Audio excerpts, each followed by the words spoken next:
창세기 23장 가능한 오늘 마치도록 한번 해보겠습니다. 샬롬 샬롬. 이제 요걸 전하시죠. 샬롬. 한번 인사해 보겠습니다. 샬롬 샬롬.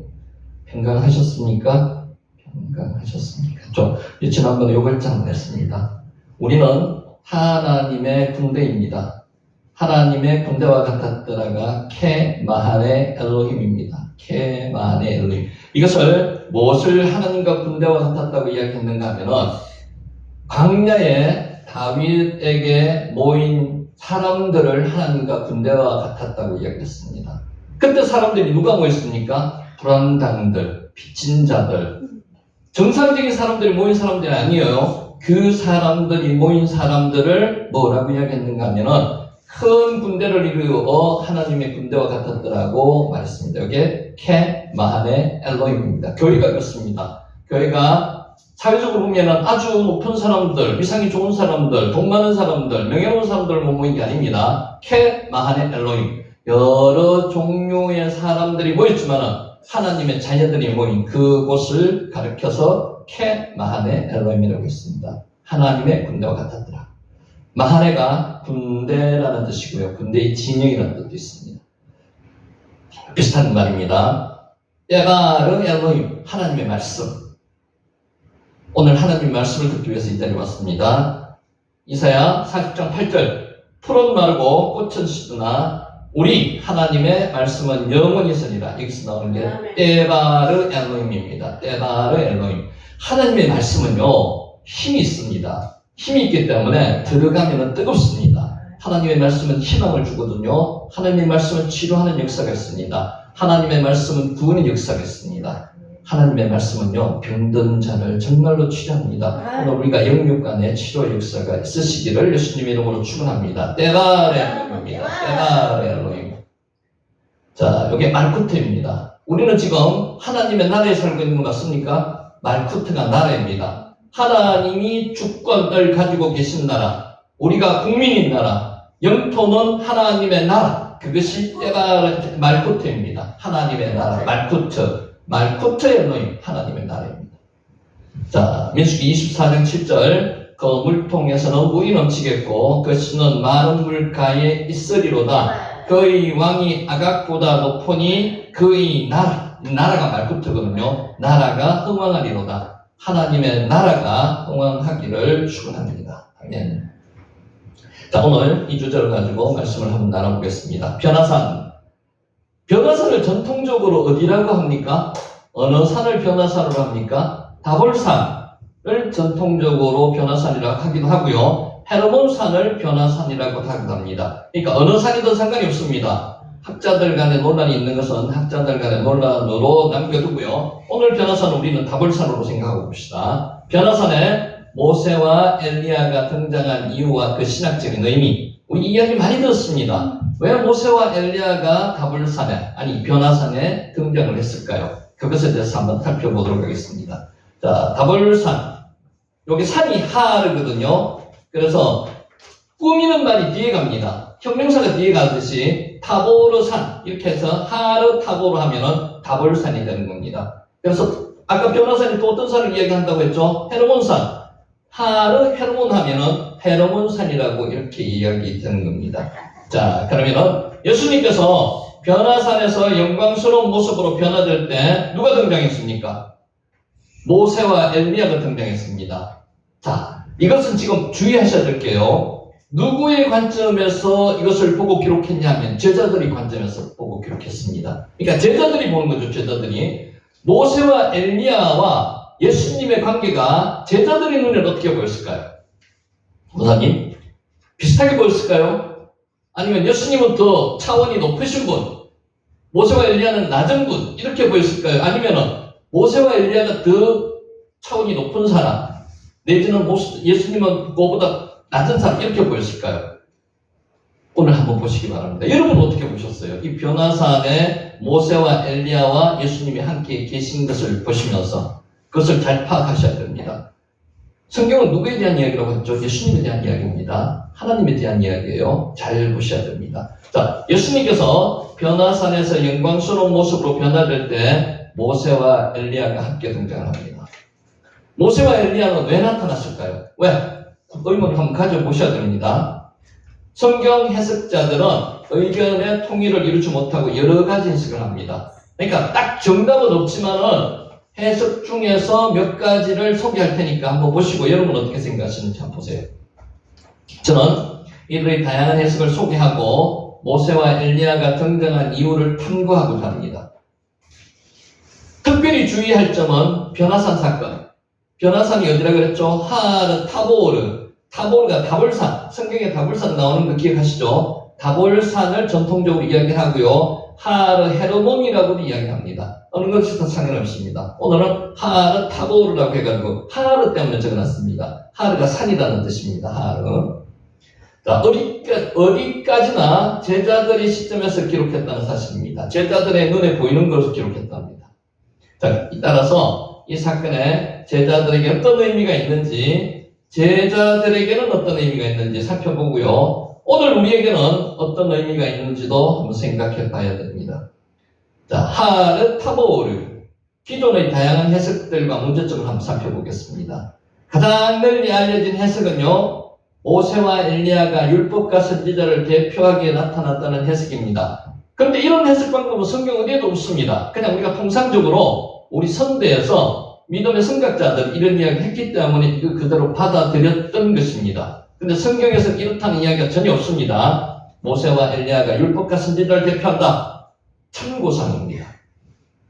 자, 오리겐과 어거스틴을 비롯해서 많은 해석자들이 이렇게 지지하고 이야기했습니다. 한스 바이어는 율법을 대표하는 모세와 선지자를 대표하는 엘리야보다 예수님이 더 위대하다고 말을 했습니다. 사실 위대하고 위대하는 걸 따지지를 못합니다. 예수님은 하나님이시잖아요. 인간은 비교가 될 수가 없는 겁니다. 이건 비교할 필요도 없는 거예요. 하르 타보르. 하르가 뭐라고 그랬죠? 산입니다. 산. 타보르 산. 하르 헤르몬 하면 헤르몬 산. 자, 그러나 이러한 해석에는 문제점이 있습니다. 모세는 율법을 대표하는 인물이 분명합니다만은 성경뿐만 아니라 유대 학자들 필로도 모세를 뭐라고 불렀는가 하면 선지자라고 했습니다. 선지자. 물론 다른 선지자들에 비해서 말하자면 수석 선지자, 첫 번째 선지자 이런 선지자가 될 수도 있겠죠. 하르 타보르. 엘리야가 선지자이긴 했지만은요, 엘리야는 선지서를 듣지 않았습니다. 구약 성경의 대부분을 기록한 이사야, 예레미야, 에스겔이 선지자를 대표하기에 적당할 것입니다. 자, 무엇보다도 모세와 엘리야는 초기 유대교나 신약 성경의 어느 곳에도 율법과 선지자의 대표로 기록되어진 게 없습니다. 없습니다. 하르 타보르. 그 외에도 모세와 엘리야가 종말론적 인물이기에 나타났다는 해석도 있습니다. 모세와 같은 선지자가 나타날 것이라는 신명기 말씀이 있죠. 신명기 18장 15절. 엘리야의 재림을 예언한 말라기 말씀도 있습니다. 말라기 4장 5절. 자, 그러나 모세와 같은 선지자는 누굴 이야기하는 겁니까? 예수님을 이야기하는 거죠. 모세 본인이 아닌 예수님을 지칭함으로 이 설명도 적절하지는 않습니다. 어떤 학자는 이 두 사람의 죽음이 특이하기 때문에 나타났다는 해석도 합니다. 두 사람의 죽음 기억하십니까? 모세는 죽은 후에 벳볼 맞은편 모압 땅에 장사되었지만 어디에 장사되었는지 정확하게 기록하지 않았습니다. 이것을 숭배할까 싶어서 남기지 않았다는 거죠. 그런데 오늘까지 그의 매장지가 어디인지 알 수 없어서 신명기 34장 5절 6절에 매장지 알 수 없다고 얘기했습니다. 일부 유대인들은 이것은 유대인들 일부의 주장입니다. 죽지 않고 천국으로 옮겨졌다는 구절도 있습니다. 그런데 성경 말씀은 그런 말씀이 없습니다. 죽었다는 거죠. 매장했다는 겁니다. 엘리야는 겨울바람을 타고 하늘로 올라갔습니다. 기억하시죠? 하지만 에녹도 하나님과 동행하다가 하늘로 올라갔는데 하늘로 옮겨진 것을 강조하자면 엘리야보다는 모세보다는 에녹이 등장해야 됩니다. 그렇지 않습니까? 근데 에녹이 등장하지 않거든요. 모세와 엘리야를 등장시켰습니다. 여러분 공통점 기억 한번 생각해 보셨습니까? 이거 말고 공통점이 있다는 거죠. 어떤 공통점이 있을까요? 자, 지금부터 한번 살펴보겠습니다. 시내산과 변화산을 연결해서 해석하는 새로운 제안이 있습니다. 변화산에 시내산에 이들 있었습니다. 기억하십니까? 모세도 시내산에 있었고요. 시내산에서 십계명 받았습니다. 엘리야도 시내산에 있었습니다. 시내산에 갔죠. 40일을 걸어서 시내산에 가서 하나님을 만났습니다. 이 두 가지 공통점이 있다는 거죠. 이게 주장입니다. 성경상에 나오는 게 아니고 이렇게 생각할 수 있다는 거죠. 자, 보겠습니다. 이런 이유로 변화산 사건을 시내산의 신형 사건과 연결해서 해석해야 된다는 주장이 있습니다. 자, 지금 뭐 하고 있죠? 하르 타보르 산대에서 이야기하고 있습니다. 변화산.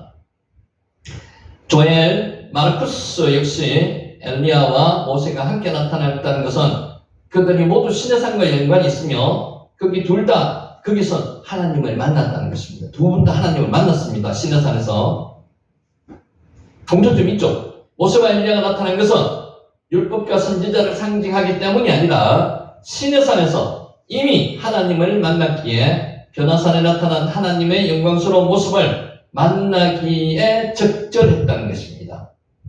예수님이 하나님이심을 증언할 수 있는 증언자로 두 사람이 나타났다는 거예요. 어느 정도 이해되시죠? 자, 이 두 사람이 하나님 만날 때 모습 한번 우리가 미리 설명하기 전에 한번 생각해 보세요. 어떻게 만났습니까? 모세가 어떻게 만났고요? 엘리야가 어떻게 만났는지 한번 생각해 보세요. 정상적으로 하나님을 얼굴을 대면할 수 없었습니다. 맞죠? 그런데 변화산에서는 어떻게 해요? 얼굴을 대면하면서 만났습니다. 이게 차이라는 거죠. 한번 보겠습니다. 하르 타보르.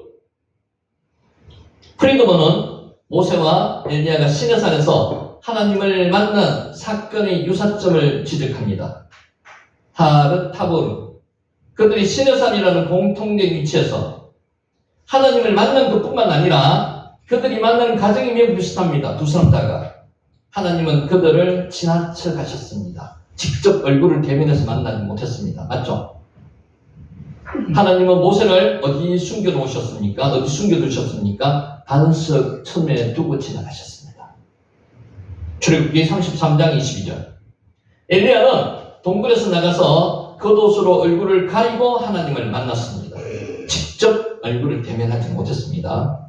자, 출애굽기 33장 20절에서 하나님은 내가 내 얼굴을 보지 못하니니 나를 보고 살 자가 없음이니라. 구약에는 이렇게 말씀하셨습니다. 따라서 하나님은 모세와 엘리야를 보호하신 가운데 그를 만나셨습니다. 하나님께서 그들을 보호해 주셨다는 거죠. 그들은 하나님을 만나기 전에 뭐 했습니까? 혹시 기억하십니까? 모세는 40일 금식했습니다. 올라가서 40일 금식을 했죠. 엘리야는 시내산을 가면서 40일 금식을 했습니다. 엘리야는 시내산으로 가는 길에 40일 금식했습니다. 프리스턴 신학대학의 데일 앨리슨은 이러한 유사점을 우연히 일치로 여기는 것은 믿음을 저버리는 일이라고 했습니다. 그러니까 유사점이 있습니다. 모세와 엘리야는 과거 시내산에서 제한적인 상황에서 하나님을 만났습니다. 하나님은 신이십니다. 하나님은 하나님이십니다. 그래서 인간이 하나님을 직접 대면할 수 없었습니다. 그게 구약의 사건이었고요. 지금 신약에서의 하나님을, 예수님을 모세와 엘리야가 만났을 때 어떻게 만났습니까? 그냥 얼굴 대해서 만났습니다. 이러한 변화산에서는, 이제 변화산에서는 영광스러운 예수님을 직접 만났습니다. 직접. 예수님의 변화된 모습은 그분이 곧 하나님이심을 증거하는 표징이고요. 이 두 사람은 누구라고요? 하나님이심을 증거하는 증인입니다. 증인. 하르 타보르. 예수님은 말씀하시기를 나를 본 자는 곧 하나님을 보는 것이라고 하셨습니다. 맞죠? 그분이 하나님이시니까. 과거에는 모세와 엘리야 같은 사람도 얼굴을 가리워야지 하나님을 볼 수 있었지만 그게 구약적인 사건이었고요. 이제 예수님이 성육신 하셔서 이 땅에 오시고 나서는 하나님을 대면할 때 하나님을 직접 만날 수 있었다는 겁니다. 이제 제자들은 예수님을 직접 볼 수 있게 되었습니다. 모세와 엘리야가 그것을 증거해주는 증인들입니다. 아버지요. 그들이 미련하여서 예수님의 십자가와 부활을 경험한 후에야 깨달았지만 그때 제자들은 못 깨달았던 거죠. 그때 제자들은 뭐라고 이야기했습니까? 동일하게 예수님과 모세와 엘리야를 동등한 사람처럼 취급을 했습니다. 동등하게 취급을 했어요. 그렇게 기록해놨습니다. 제자들은. 사실 예수님은 누구셨습니까? 하나님이셨습니다. 타보르. 제자의 시점에서 쓰여진 변화사 사건. 지금 그렇게 쓰여졌다는 거죠. 변화사 사건이. 보겠습니다. 변화사 사건은 거의 전적으로 제자들의 시점에서 서술되었습니다. 제자들이 본 예수님의 모습과 엘리야와 모세의 등장, 그리고 베드로의 혼란스러운 반응, 모두 제자들의 관점에서 기록해놨습니다.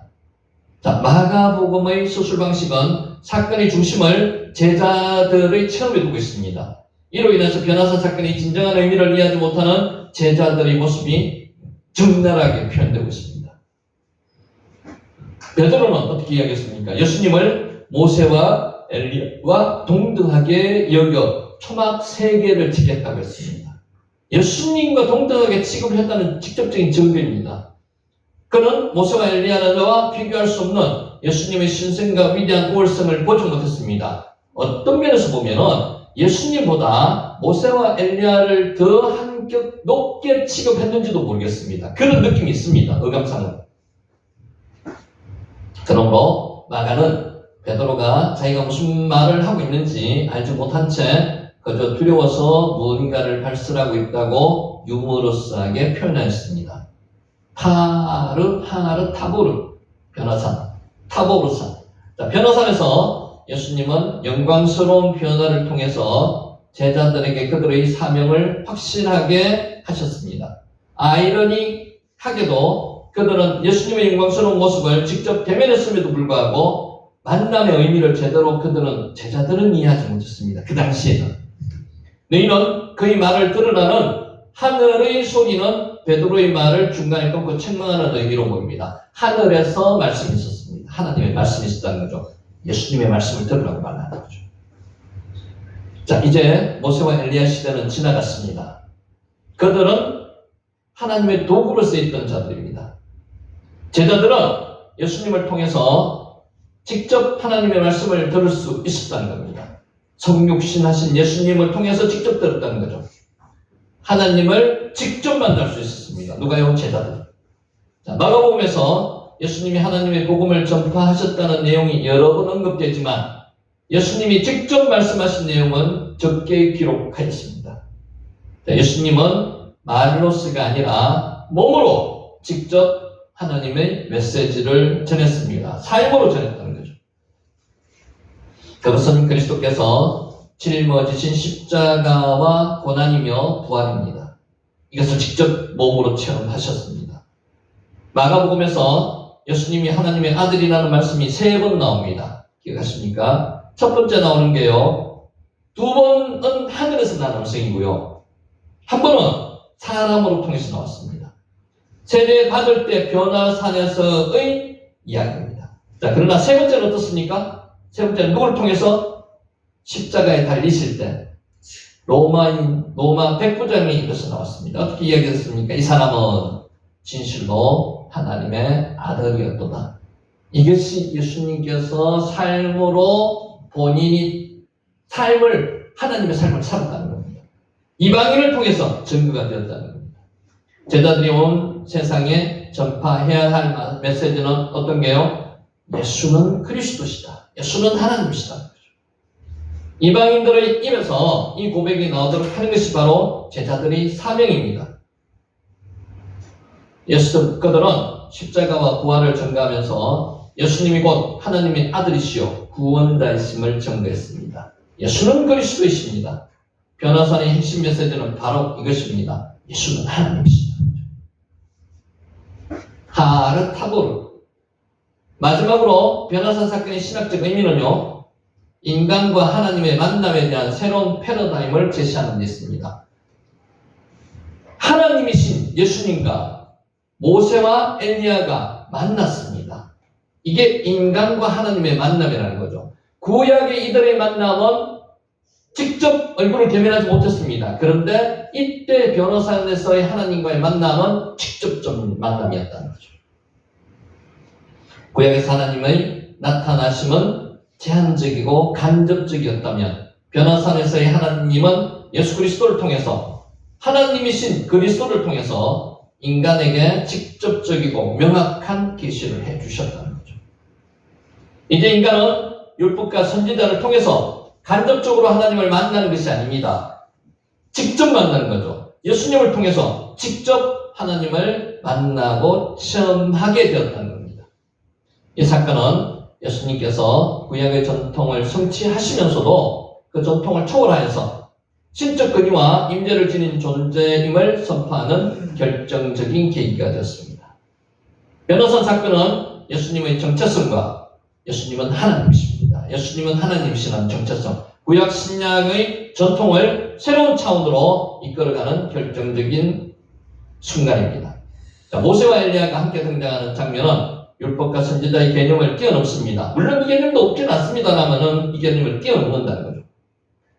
예수님께서 신적 계시의 중심임을 선포하는 것이 이 변화산 사건입니다. 자, 현대 그리스도인들에게 주는 교훈에 대해서 마지막으로 살펴보겠습니다. 하는 타보울산. 자, 교훈은 예수님의 말씀을 최우선적으로 들어야 한다는 것입니다. 변화산에서 들려온 하늘의 음성. 이는 내 사랑하는 아들이니 너희는 그런 말을 들으라. 마가복음 9장 7절 말씀입니다. 우리가 구약의 율법과 선지자의 전통을 존중합니다만은 궁극적으로는 예수님의 말씀이 결정적인 기준이 됩니다. 하나님의 말씀이 결정적인 기준이 된다는 거죠. 현대 그리스도인도 전통과 교리에만 매달리다가 보다 복음서에 나타난 예수님의 말씀을 직접 듣고요 실천하라는 것입니다. 자, 두 번째 교훈은요. 하나님의 영광은 예수님의 고난과 함께 이해되어야 한다는 것입니다. 변화산에서 예수님의 영광을 본 제자들은 동시에 십자가의 길을 가는 예수님을 이해하지 못했습니다. 이해 못하죠. 예수님이 하나님이신데 본인이 십자가에 달리시는 것을 그 이해를 하겠습니까? 제자들 입장에서는 그때는 이해 못했습니다. 영광과 고난은 따로 분리되지 않습니다. 우리도 마찬가지입니다. 영광과 고난은 따로 분리되지 않습니다. 고난과 축복도 따로 분리되지 않습니다. 고난이 축복의 도구입니다. 하나님의 영광은 십자가와 부활이라는 구체적인 사건 안에서 드러납니다. 현대 그리스도인도 하나님의 영광을 단지 성공이나 기적의 차원으로만 봐서는 안 됩니다.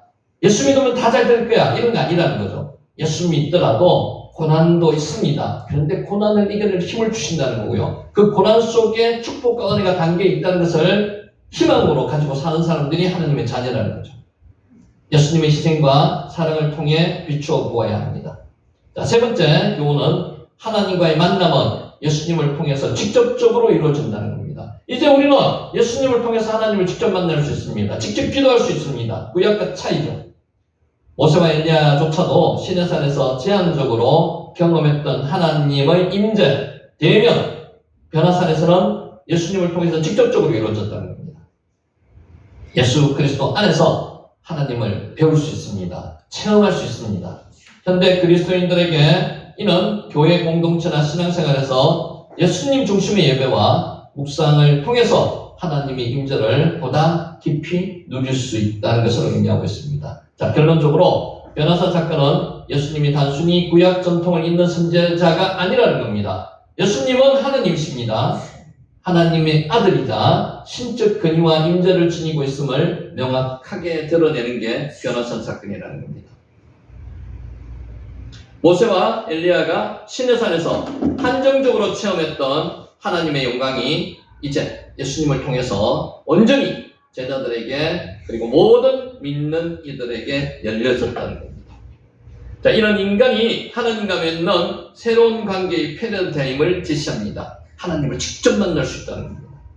십자가와 부활로 이어지는 구원의 핵심 메시지를 미리 보여주는 사건인 것입니다. 자, 이 변화산 사건은 하나님을 인간이 직접 대면할 수 있다는 것을 나타내주는 그런 예시 사건이라는 것을 아시고 오늘 말씀을 시작하도록 하겠습니다. 자, 간단하게 복습하겠습니다. 4절, 나는 당신들 중에 나그네요 거류하는 자이니 당신들 중에서 내게 매장할 소유지를 주어 내가 나의 죽은 자를 내 앞에서 내다가 장사하게 하시오. 자, 4절은 땅을 사는 과정 중에서 아브라함이 헷족 속에게 이야기한 내용에서 그치는 게 아니고요. 이 땅에 사는 그리스도인들, 이 땅에 사는 사람들에 대한 이야기입니다. 저와 여러분은 나그네이고요. 거류하는 자들입니다. 나그네와 거류하는 자들 구분하실 수 있습니까? 나그네는요, 잠시 있다가 떠나가는 사람들, 순례자라고 생각하시면 됩니다. 이동하는 자들이라고 생각하시면 되고요. 거류하는 자들은요, 정체해가지고 조금 있습니다. 거기에 집도 있을 수 있습니다. 그렇지만은 그 집이 영원한 집이 아니고요. 내 집이 아니고요. 전세 사는 사람들이라고 보시면 됩니다. 세 사는 사람들. 그래서 우리는 이 땅을 사는 사람들인데 나그네로 사는 사람들이고요. 잠시 있다가 떠나가는 사람들. 시민권이 없습니다. 그런 사람들이 거류하는 자들이라는 거죠. 그래서 우리는 세상에다 관심을 가지고 모든 것이 이 세상에서 끝난다고 생각하면 안 되는 사람들이죠. 하늘나라에 가기 위해서 이 단계에 잠시 머무는 세상이 이 세상이라는 겁니다. 그게 오늘 아브라함의 고백 속에서 우리가 배워야 됩니다. 게르가 나그네입니다. 순례자, 토샤브가 거류하는 자. 그럼 두 개 구분 안 하고요. 둘 다 나그네로 보시면 됩니다. 강조하기 위해서 둘 다 적어놨다고 봐도 되고요. 게르는 잠시 있다가 금방금방 이동하는 순례자, 토샤브는 좀 자기가 어느 정도 거처를 가지고 있는데 그도 오래 있지는 않는 자, 거류하는 자 이렇게 표현해놨습니다. 자, 7절 아브라함이 일어나 그 땅 주민 헷 족속을 향하여 몸을 굽히고 지금 헷 족속이 아브라함을 아도니 주인이라고 부르고 있습니다. 존귀한 자라고 부르고 있는데도 아브라함은 그들에게 겸손하게 이야기를 합니다. 겸손하게 됩니다. 그래서 몸을 굽힌다는 겁니다. 이 몸을 굽히는 게 인사하는 정도로 45도 인사 이게 아니고요. 사하 완전히 무릎을 바닥에 대고 몸을 굽히는 저라는 모습입니다. 이런 겸손함을 지금 아브라함이 그들에게 대하고 있습니다. 이것 때문에 그 사람들이 아브라함을 뭐라고 부른다고요? 아도니 나의 주인이여 이렇게 부르고 있다는 거죠. 겸손하면요. 저 사람들도 상대편에서도 겸손하게 대해준다. 쏴하 몸을 굽혀놓은 뜻고 예배하는 뜻도 있습니다. 자, 8절 그들에게 말하여 이르되 나로 나의 죽은 자를 내 앞에서 내어다가 장사하게 하는 일이 당신들이 뜻일진데 내 말을 듣고 나를 위하여 수알의 아들 에브론에게 구하여 당신들이 뜻일진데 당신들의 마음일진데 여기서 정확하게 번역을 하면은 만약 당신들의 마음이 있다면은 마음에 있다면은 이런 뜻입니다. 아브라함은요 끝까지 자기가 우월하게 이야기 안 합니다. 저들에게 선택권을 주는 거죠. 당신들의 뜻일 때인데 만약 당신들의 마음이 그렇다면 이런 뜻입니다. 에페시가요 마음이라는 뜻도 있습니다. 생기라는 뜻도 있고요. 인간을 뭐라고 인간에게 생기를 부르는 니시파트 마엔 하임이 생기죠 생기. 그래서 네페시가 가나 들어가는 겁니다. 8절 소알의 아들 에보론에게 구하여 이 에보론의 어떤 사람인지 성경에 구체적으로 나와 있지 않습니다. 그래서 통상 추측하기로는 에보론은 헤브론의 지도자였을 것이라고 추정을 합니다. 지도자였으니까 당연히 땅이 있었겠죠. 땅이 많았겠죠. 그 땅의 주인이었다는 겁니다. 빼 에프론 뺀 초하르 초하르가 소알이라는 뜻으로 번역을 해놨는데요. 소알의 직접적인 아들인지 손자인지 번역상에는 모릅니다. 근데 뭐 이렇게 큰 중요한 건 아닙니다. 아들이 될 수도 있고요. 손자가 될 수도 있고요. 후손이 될 수도 있거든요. 구하여 에브론에게 구하여 이 구하여라는 말은 실제 원어가 파가입니다. 부딪히다 충돌하다는 뜻이어가지고 구하다는 것보다는요 중재다라는 겁니다. 당신들이 나를 아브라함을 위해서 수알의 아들 에브론에게 그 땅을 사게 중재해달라는 겁니다. 이게 구하여라고 한글로 번역했는데 중재하여라는 뜻이 더 원어상 맞습니다. 파가 중재하다는 뜻이고요. 자 9절 그가 그의 반머리에 있는 그의 막벨라 굴을 내게 주도록 하되 충분한 대가를 받고 그 굴을 내게 주어 당신들 중에서 매장할 소유지가 되게 하기를 원하노라. 여기에 이제 반머리에 대한 부분을 지난번에 한번 설명했습니다. 원어상에는 머리가 아니고요. 가장자리를 이야기하는 카체라는 단어를 썼습니다. 그러니까 밭에 들어가는 입구에 있는 그게 아닙니다. 상가를 구입할 때는 좋은 상점은 어떤 상점이죠? 앞이 전면이 긴 상점. 이게 전면이 뒤로 있는 게 아니고 앞쪽으로 나와 있는 게 좋습니다. 근데 여기서 말하는 매장지는요. 앞이 공간이 있고 뒤로 물러나 있는 이런 데가 좋다는 거죠. 그래서 가장자리에 굴이 있는 게 그게 좋다는 겁니다. 그의 밭 가장자리에 이런 뜻입니다. 앞쪽으로 당겨 있는 게 아니고 반머리에 있는 게 아니고 뒤쪽으로 물러나 있는 이런 뜻으로 보시면 맞습니다. 카제가 끝을 이야기하는 거죠. 가장자리는 끝을 이야기하거든요. 막벨라 굴, 지난번에 말씀을 드렸습니다. 굴이 유대인의 매장 굴은 이중으로 되어 있습니다. 이중으로. 왜 이중으로 되어 있는가 하면은 앞쪽에는 크게 시신을 모시는 곳이고요. 시신이 부패하면은 그 뼈를 뒤로 물립니다. 그래서 물리는 공굴이 하나 더 있다는 거죠. 그래서 이중으로 되어 있는 굴이라고 말씀을 드렸습니다. 굴 안에 또 하나의 굴이 있다는 요게 어느 정도 학자들이 이야기하는 굴의 구조입니다. 메 아라트 한 마크펠라 카팔 겹치다. 그러니까 카팔 겹치다는 굴이 나왔거든요. 어떻게 겹치는가 하면 굴 안에 굴이 있는 그렇게 겹쳐 있다는 겁니다. 메아라가 동굴이고요.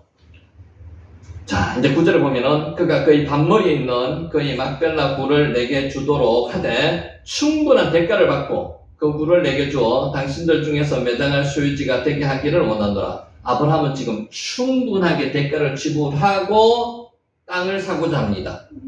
왜요? 하나님께서 허락하신 땅이기 때문에. 덤태기를 써도 상관없다는 겁니다. 값을 최대한 주겠다는 겁니다. 충분한 가격을 주겠다는 겁니다. 자, 10절. 에브론이 해쪽 속 중에 앉아있더니 그가 해쪽 속 곧 성문에 들어온 모든 자가 듣는 데서 아브라함에게 대답하여 이르되 앉았다가 요세보, 야샤브입니다. 야샤브. 앉았다는 것은 어떤 의미가 있는가 하면요. 그 성에서 나름대로 지도자적인 입장에 있는 사람들이 이 사람이라는 거죠. 재판관, 재판을 위해서 앉아있다 이런 뜻을 봅니다. 근데 옛날에는 재판관이 따로 있지 않았거든요. 그 성의 지도자급이 재판을 했습니다. 그래서 그 성의 지도자급이었다는 거죠. 앉아있다는 것은. 야샤브. 앉았다는 거예요. 야샤브. 성문에 들어오는 모든 자가 듣는 데서 아브라함에게 대답했습니다. 성문은 어떤 위치였습니까? 사람들이 왕래하는 곳, 시장이 서는 곳, 재판이 열리는 곳, 이곳이 성문이었습니다. 그래서 그 성문에 앉아있다는 것은 지도자급 인사, 그리고 그 지도자급 인사가 재판을 했다는, 그래서 에브론은 그런 사람이었을 것이다 라는 추정입니다. 샤르, 문입니다. 이르가 성문이고요. 성이고요, 성. 자, 거기에 들어온 모든 자는 그냥 일반 사람을 이야기하는 게 아니고요. 여기서는 고대 근동 지역에서 정인이라 그 계약을 맺은 이후에 항상 계약을 맺은 당사자와 함께 살면서 끝까지 계약을 보증해주는 사람, 거기에 성문에 함께 앉아있었던 그 사람들을 이야기하는 거예요. 지도자급 사람들을 이야기하는 거예요. 뽀, 들어오다는 뜻이고요. 자, 11절 제가 읽습니다. 내 주여, 그리 마시고 내 말을 들어서서 내가 그 밭을 당신에게 드리고 그 속의 굴도 내가 당신에게 드리되 내가 내 동족 앞에서 당신에게 드리오니 당신의 죽은 자를 장사하게 하소서. 여기서 지금 두 가지 말씀드렸습니다. 원래 이 중동, 근동에 있는 사람들은 상행위를 할 때 우리 옛날에 보면 시장 문화가 형성됐을 때 어떻습니까? 상인은 어떤 가격을 부릅니까? 높은 가격을 부르죠. 근데 사는 사람은 어떤 가격을 부릅니까? 낮은 가격을 부릅니다. 그러면 가격이 중간에 절충되죠. 그게 흥정하는 거라 그럽니다. 마찬가지여서 근동에서는 그게 훨씬 더 심했답니다. 상인들은 아주 높은 가격을 부르고요. 소비자들은 아주 낮은 가격을 부르고요. 중간에 형성되게 가격을 부르기 때문에 높은 가격 그대로 주고 사는 사람은 밥을 하는 겁니다. 그래서 근동에서 특히 요새도 아랍에서는 그렇게 형정이 이루어지고 있답니다. 이게 이제 정찰제가 아니죠. 그러니까 시장에서는 그런 가격이 지금도 그것 때문에 시장을 가시는 분도 있어요. 아랍에서는 그게 많았다는 겁니다. 내가 그 밭을 당신에게 드리고 공짜로 가져가는 거예요. 자, 여기서 문제가 뭔가 하면요. 공짜로 가져가면 나중에 문제가 많습니다. 그냥 아멘하고 가져갈 수도 있죠. 그건 좋은 게 아니라는 거죠. 하나님께서 이 땅을 아브라함에게 허락하셨지 않습니까? 그것을 지금 공식적으로 아브라함은 자기 걸로 만들어야 되는 거예요. 하나님께서 허락하셨으니까. 그러면 사야 된다는 거죠. 그런데 이 사람은 에브론을 끝까지 그냥 가져가는 겁니다. 이게 문제점이 뭡니까? 그냥 가져가면요. 나중에 주장을 못합니다. 비켜도 그러면 비켜줘야 됩니다. 내 게 아닙니다. 근데 그거는 확정을 시켜놔야 된다는 거죠. 정인을 통해서. 그래서 오늘 에보론이라는 사람은 그냥 가져가기를 원하고요. 실제로 아브라함은 그냥 가져가서는 안 되겠다는 거죠. 자, 첫째로 방금 앞에 이야기했던 흥정의 방법일 수도 하나 있고요. 두 번째, 이방인인 아브라함에게 땅의 소유를 주지 않기 위한 방법이라는 그 두 가지 의견이 다 있습니다. 두 가지 다가 어느 정도 합당한데 보통 통상적으로 첫 번째 이야기하는 것을 학자들은 많이 인용하고 있습니다. 어떻게? 흥정의 방법이었다는 거죠. 높은 가격을 부르기 위한 전제 조건으로 이렇게 이야기한다는 겁니다. 자, 12절 아브라함이 이에 그 땅의 백성 앞에서 또 몸을 숙입니다. 자, 사는 사람이 누가 우선권을 가져야 돼요? 파는 사람보다 사는 사람이 안 사면 그만이니까 가져야 되는데 아브라함은 지금 그렇지 않다는 거죠. 꼭 사야 되겠다는 겁니다. 몸을 또 굽힙니다. 쏴하 또 합니다. 13절 그 땅의 백성이 듣는 데서 에브론에게 말하여 이르되 당신이 합당히 여기면 청하는데 내 말을 들어서서 내가 그 밥값을 당신에게 주리니 당신은 내게서 받으시오. 내가 나의 죽은 자를 거기 장사하겠노라. 자, 백성들에게 증인들이 듣는 데서 지금 이야기하고 있는 겁니다. 아브라함은 꼭 사야 되겠다는 겁니다. 왜? 하나님이 주신 땅이니까.